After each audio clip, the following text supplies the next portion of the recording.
রবিবার রাতে দুর্ঘটনার সম্মুখীন রাজ্যের বনমন্ত্রী বীরবাহা হাঁসদার গাড়ি একটি টোটোর সঙ্গে ধাক্কা লাগে তার গাড়ি। রবিবার রাত 10টা নাগাদ ঘটনাটি ঘটে। একটি শিশুসহ এক মহিলা টোটো যাত্রী আহত হন। তাদেরকে হাসপাতালে নিয়ে গিয়ে চিকিৎসার ব্যবস্থা করলেন মন্ত্রী নিজেই। জানা গেছে, মেদিনীপুর শহরের একটি অনুষ্ঠান শেষে বাড়ি ফিরছিলেন রাজ্যের বনমন্ত্রী বীরবাহা হাঁসদা। গাড়িতে তার মা চুনিবালা হাঁসদাও ছিলেন। শহরের গির্জা এলাকায় হঠাৎই একটি যাত্রী বোঝাই টোটো মন্ত্রীর গাড়ির সামনে চলে আসে এবং নিয়ন্ত্রণ হারিয়ে চালকের দিকে উল্টে যায়। টোটোতে ছিলেন এক মহিলা, তার 9 মাসের সন্তান সহ কয়েকজন। টোটো থেকে পড়ে গিয়ে ওই মহিলা ও শিশুটি সামান্য আহত হন। মন্ত্রীর গাড়ি চালকের দিকে লুকিং গ্লাস ভেঙে যায়।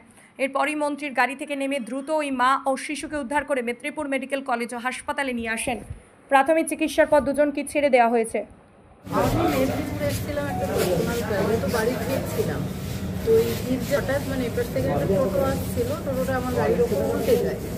তারপরেই যখন আমি গাড়িতে পেরিয়ে গেছি দেখলাম টোটোর সঙ্গে পড়েছে। একটা বাচ্চা ছিল আর একজন ভদ্রলোক একজন ভদ্রমহিলা ছিল।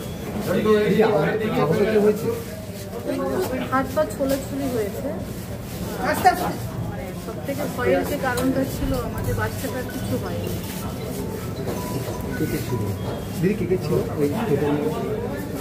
টোটোর মধ্যে তো ভদ্রমহিলা ছিলেন, তার বাচ্চা 9 মাসের বাচ্চা, এবং মনে হয় তার ভাই হবে।